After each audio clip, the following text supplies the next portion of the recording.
Would you believe it if we tell you that an Oxford pass-out looted billions of dollars from innocent people? Hard to believe, isn't it? Now, what if we tell you that this scammer was also a PhD holder and a woman? Well, in this story of OneCoin and its founder, nothing seems to be believable. A well-educated woman named Dr. Ruja Ignatova, along with her brother, pulled off a multi-billion-dollar scam, and then… wait. Before we get to know about the scam, the scammer, and what happens later, let us tell you a story. In one of the poorest countries in the world, Uganda, there lived a young boy named Daniel Leinhardt. One day, a local nurse told him about a highly ambitious money-making scheme, which he got interested in. But for that, he needed 700,000 Ugandan shillings, which is around 200 in dollars. He had some 400,000 shillings in savings, but was still short of nearly half of the amount. So for that, he went back to his family home and sold the 3 goats that his younger brothers had raised. Apart from that, Daniel also invested the money that his mother had saved to buy a maize store, because it probably seemed like a better source of earning to him. Little did he or his mother know that a woman sitting in Europe was about to ruin their lives forever. The scheme that Daniel had put his and his mother's money into turned out to be a huge scam. But Daniel wasn't its only victim. In Uganda itself, there were several people who had sold their cattle and even their land to invest in this scheme. But when the scam got revealed, their world turned upside down.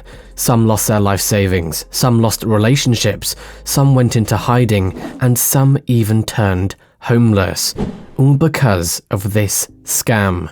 But what is this scam? Who was the woman behind it, and how did her company manage to fool so many people in not just Uganda, but all over the world? Dr. Ruja Ignatova, the founder of OneCoin, was born in Bulgaria in the year 1980. When she was 10 years old, she and her family emigrated to Germany, where she spent the rest of her childhood. She reportedly studied law from reputed universities such as Oxford and held a PhD in the same. She is also said to have worked at McKinsey & Company, with her face on the cover of Forbes magazine. She appeared to be a very confident and influential woman. Usually a person this learned and experienced is either a genius or turns out to be a genius criminal, isn't it? And when such a person says something, it falls upon you with a great sense of credibility, and you are less likely to suspect any wrongdoings.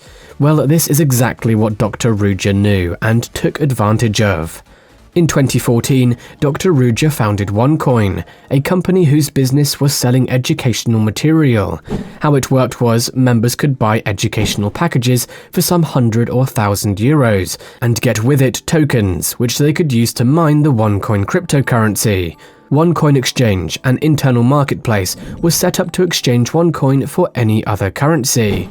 However, it was probably the only place where OneCoin crypto had any value.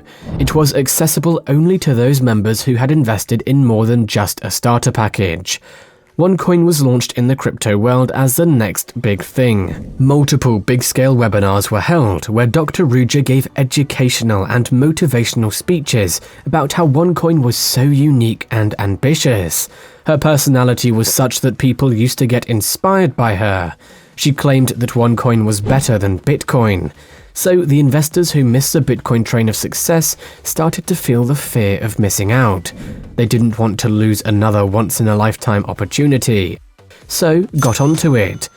Also, this was around 2015, a time when people were not very informed and aware of how cryptos worked. But as mentioned, the educational packages and the entire business turned out to be a scam, or a Ponzi scheme hidden behind a multi-level marketing scheme.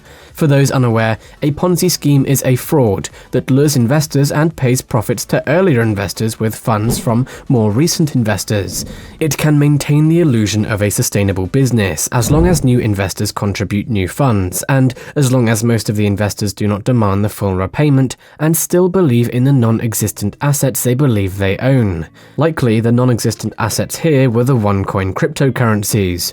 OneCoin, instead of being a decentralized cryptocurrency, was a centralized one, which was hosted by OneCoin Limited servers and did not have a blockchain.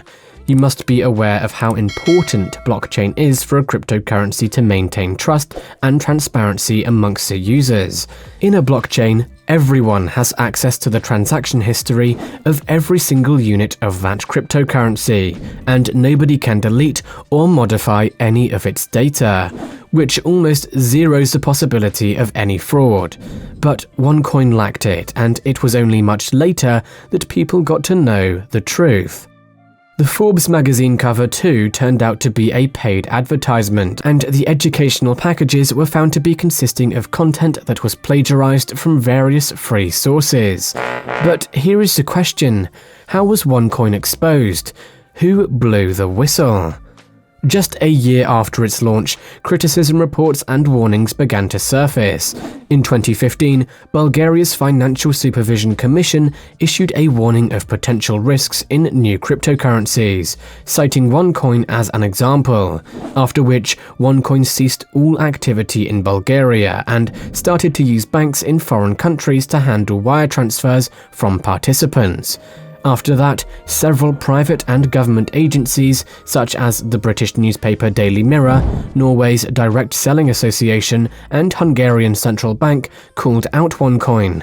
April 2017 proved to be a bad month for OneCoin, when 18 of its people were arrested for organizing a recruitment event in India, which was followed by a cease and desist order by Germany's Federal Financial Supervisory Authority. But OneCoin had a brilliant way of dealing with opposition. According to Jen McAdam, another OneCoin victim, after investing in OneCoin, she was added to a WhatsApp group, which had a leader who prepared her for conversations with OneCoin skeptics.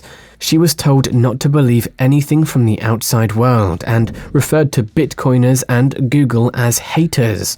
What OneCoin did was create a sense of community within its investors and polarize them against anybody who criticized OneCoin, basically instilled in them an us versus them mentality. But despite OneCoin's dirty tricks, concern began to grow among investors when their returns were getting delayed. To resolve this, a large gathering of European OneCoin promoters was organized in Portugal in October 2017, in which Dr. Ruja was to turn up. But she didn't. Multiple calls and messages sent to her went unanswered, and nobody had any clue where she was. Days passed by, but Dr. Ruja was nowhere to be found. Numerous rumors and theories began to surface. Some suspected that she had run away with all the money, while others believed that she was kidnapped by rivals or maybe even murdered. While people kept on speculating, OneCoin's business kept going on, which in Dr. Ruja's absence was taken over by her brother, Konstantin Ignatov. But things fell apart when he was arrested on charges of money laundering and fraud. In custody, Konstantin pleaded guilty and went into witness protection. He reportedly accused his sister of manipulating him and said that he has no information regarding her whereabouts. The last thing he knew about her was that she had vanished because she was afraid that someone close to her would give her to the FBI, and that she had asked him to get plane tickets to Athens. Today, Dr. Ruja has her name on Europe's most wanted list, and is one of the only few women in the FBI 10 most wanted fugitives. Several victims and witnesses have come forward telling their stories and accounts of OneCoin. On the 24th of November 2019, the BBC published a detailed investigation of OneCoin and Ignatova titled Cryptoqueen: How This Woman Scammed the World, Then Vanished, which in its conclusion suggests that maybe Ignatova is residing in Frankfurt under a false identity. In the same investigation, a blockchain developer who revealed the absence of blockchain at OneCoin said that Dr. Ruja never expected OneCoin to grow so big. People involved in the early stages had told him that it was never supposed to be a billion-dollar scam, but when she tried to close it down, the dark forces didn't let her. While he did not comment on the identity of those dark forces, the US Department of Justice claims to have evidence of a link between Dr. Ruja's brother, Konstantin, and significant players in Eastern European organized crime. According to a report by Cointelegraph, some sources who worked closely with OneCoin claim that the scheme could have stolen up to $19.4 billion, making it one of the biggest scams ever. Imagine committing a fraud of this scale, and then vanishing into thin air. Today, nobody knows where Dr. Ruja is. Is she even alive? Or has she been killed? What if she is living under the protection of some powerful people, or roaming around freely amongst us with a fake identity and appearance? Maybe we'll never know, but what we know is where Daniel's mother is. She still lives in Uganda and has no idea that all her life savings are gone. According to the BBC report, Daniel could not tell her that the scheme was a fraud, and she might still be waiting for her returns. Such are the consequences of fraud. While there is great potential in crypto assets and blockchain, some people like Dr. Ruja ruin its reputation and trust for everyone. But she's not the only one. Our next video shares the full story of one of crypto's largest heists, where the hackers stole $4.5 billion worth of Bitcoin from the Bitfinex exchange back in 2016. At the time, no one knew who was responsible for the massive criminal operation, but when the truth was revealed, it shocked everyone. To find out exactly what happened, click the video on screen right now and we will share the full story.